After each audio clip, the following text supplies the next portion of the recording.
All right.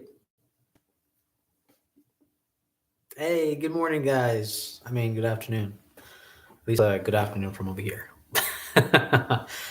um, so today we're talking excess, and distortion.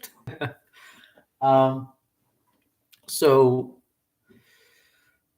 I think Alex Ebert is probably one of the leading thinkers on excess, and I think I've been following up on that kind of lead about how we think excess, especially in relation to time and space. But most importantly, I've been very focused on thinking about identity, identity as such, and how do we move beyond this current conception of identity. And Daniel Gardner has been doing a lot of work on this as well, right? He's promoting the idea of self forgetting, which is a very useful concept and skill. Thomas Wynn, his idea of letting, his promotion of letting is also a kind of answer to this issue as well. So just to kind of show you guys what I've been thinking, uh, it's funny because originally this is how it kind of happened, right? Just take a piece of paper here. Take a piece of paper. I was thinking, because we have to deal with excess, right? I started speculating the idea, what if the only way that we deal with excess is to sort of compress the information, right? So we're literally, you know, we're literally doing this, right? We're compressing the information. And I thought, what's funny is that wouldn't this fool us into thinking that this is also how time functions? Meaning, like, we get this idea that, for example, we think there's like this idea that, oh, there's past, present, future, but really, because we compress information, what we believe is actually happening as future is as what is coming is really just like this, right? It's sort of like unraveling as such. Um, and it actually makes a lot of sense about why time, when we try to conceptualize time, you know, this is what we have, right? This is what we're trying to conceptualize and we define as time. But the thing is, even as we define time, as literally time continues, time keeps doing this, right? And then this also flows in the fact with our understanding about, oh, maybe we don't understand time. Maybe time doesn't exist. Maybe time is something else. And then, and, and it just keeps unfolding. And we keep going like, well, maybe time is this way and that way. And then, you know, but you see, time has everything in this sort of conceptualization. So because we compress information like this, it also makes sense why we think spatially. And in every real way, it makes sense why we conceptualize spatially. Even the fact that compression already kind of leaves room for spaces as such. So in essence, there's always a gap in our thinking because of compressed information. But the significance of not just compression was, we assume that there is compression without distortion. So now if we go into memory, what is happening, when I use this empty bottle here, what is happening when we take in the excess, we not only compress, but we distort. So what does that mean? It means something like this. right? And so for example, when we try to remember things, because it goes through a kind of compression from the excess in order to try to retain and remember, compression occurs. But we think compression as like, oh, it just shrinks while maintaining its form, its sort of intelligibility. However, I don't think that's the case. I think what is actually happening is that there's compression with distortion. And compression with distortion would actually make a lot of sense, because then what is happening is that this would make sense in terms of why we become, in some ways, self-relating negativities, because distortion along with compression means that when you're recalling an event or a memory as such, you're recalling the distortion of said form, right? So that means to maintain the same interpretation of said event is just a bad repetition of this distorted form. What you want to attempt to do is to sort of decompress and try to, uncompress, release the compression, and try to get the more original form as such.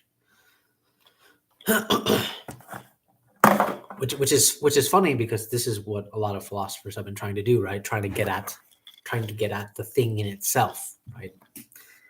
And it makes sense, because to get at the thing in itself is that there's a compression going on. But to play along with Thomas Wynn's promotion of letting is a way of decompressing, right? Decompressing to get to the more sincere form of what it was before we took in the excess. But I think this is a significant thought, because if we understand that there's always distortion with compression, I mean, this even goes back to Freud's point about biographies. What writing a biography about yourself is a sort of fiction. Why is it a fiction? Well, to use my language, it's a fiction because you are literally telling a story about yourself that is about compressed and distorted events as such, which you believe to be yourself, which you believe about things that you have done and experienced. Now, I know this may sound a little grim for people. Like, so you're saying that basically I live a life of fantasy where everything is a sort of compression and a distortion because of the way that we sort of like conceptualize excess. But I don't think this necessarily has to take like a pessimistic and gloomy turn in accepting this idea or this possibility. What we can do is, like Thomas Wynn and Daniel Garner suggest, is this sort of letting or self-forgetfulness, this sort of affordance for decompression. This means that when I believe I have some certainty about said events or things, because information is always compressed and distorted, what I can allow myself to do in my life or in my future thinking is to understand that maybe to have like a sort of perhaps or maybe with your conclusions about that. Maybe this is the case. Maybe the event that I'm recalling is actually the case, but it's a maybe, right? It's a perhaps. And then this will leave open for you to have a new relation to the event, a new relation for the possibility of coming across a decompression, which a decompression would be a new form, a sort of new understanding about the event as such. So I like the paper example because it makes sense. So letting or self-forgetting is giving affordance to decompression, right? The decompression of what was compressed initially. And if we do this, this, in my opinion, decompression or the affordance or the allowance for decompression, letting, self-forgetting, this is synchronous with having a relationship with time, right? Sort of being in time. I think a lot of the issues that we have considering time is that we're in time, but we're never with time. We're never allowing time to be with us, if that makes any sense. We're never allowing this parallel unfolding, unraveling to sort of decompress itself about as such.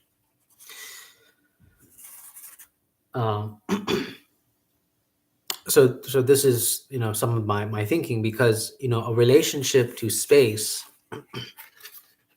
is a relationship with compression, with the compressed form as such. But a relationship with time is a relationship with the decompressing, the self-forgetting, the opening for the decompression to take place. With our thinking, with our personal relationships. And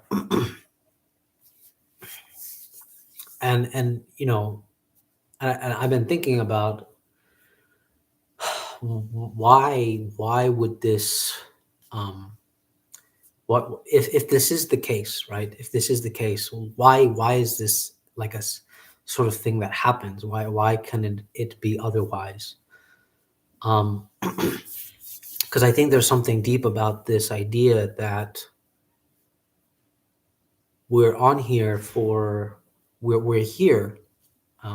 being in the world for a very significant reason, in the sense that we're here for relationships as such. I mean, I think the significance about virtue, about love, about caring, is that love and caring have a sort of way of, at least in my opinion, a real love and a real care has a way of decompressing, of unraveling our distortions.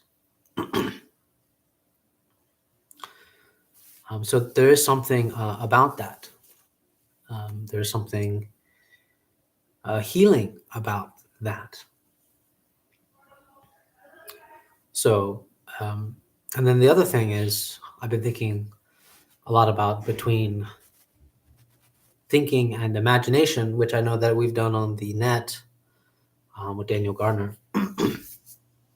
But I've been thinking in such a way that actually thinking only plays with the compressed form, the compressed data as such. Whereas I think imagination, once thinking has exhausted itself, in my opinion, then imagination takes over and attempts to do the decompression, right? Like, for example, I think imagination goes, "Oh, you've been examining this compressed thing for a while now, and you've come across something impossible." But then imagination takes over and it goes, "Well, what if we, do something like this, right? Like, sort of imagine a sort of decompression of." Actually, this will work better with the paper. What if, so for example, thinking will play with this, right? Examine it, analyze it as such. But imagination, once thinking has exhausted itself, imagination goes, well, we've been thinking like this for a while, but what if it did this, right? Then thinking examines it one more, exhausts itself again. Then imagination takes over and it goes, well, what if we do this, right? Um, so I think there is something deeply tied to imagination being as a sort of way to decompress information, let the letting of the unraveling as such. But I think imagination is something that it almost would get at it prior to it, right? Prior to the unfolding, to which thinking is always only ever thinking it as such, as the compression, um, you know.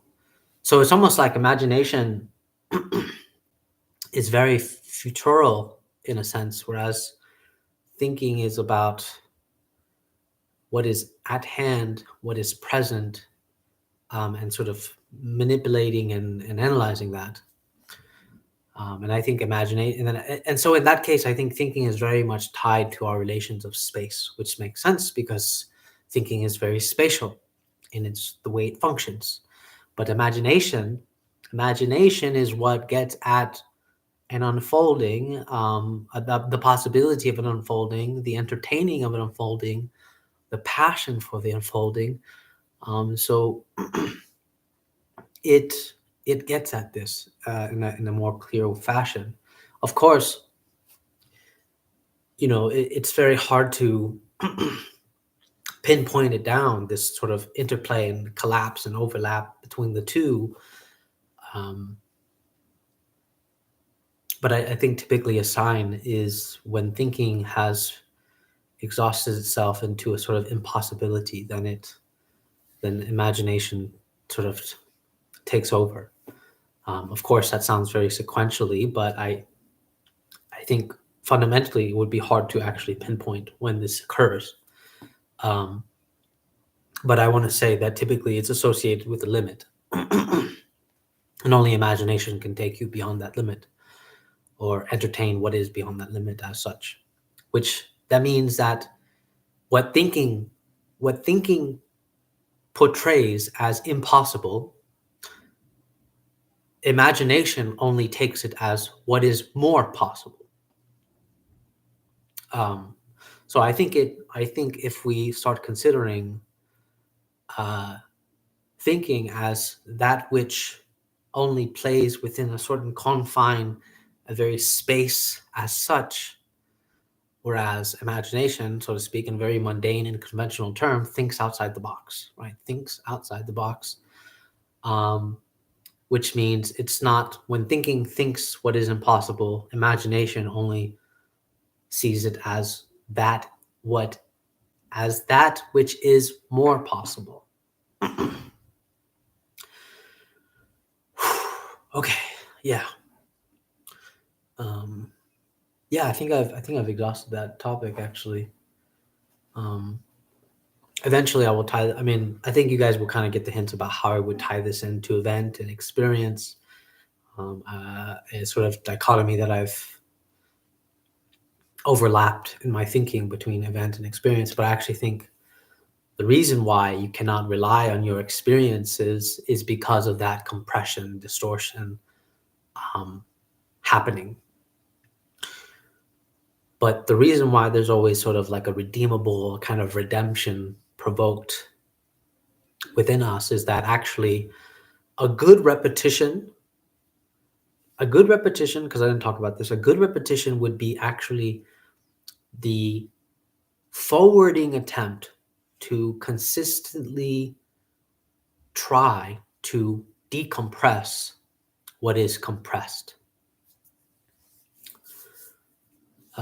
And so if we acknowledge that everything we understand is a sort of compression distortion, and that when others present their own stories and experiences with some type of compression distortion.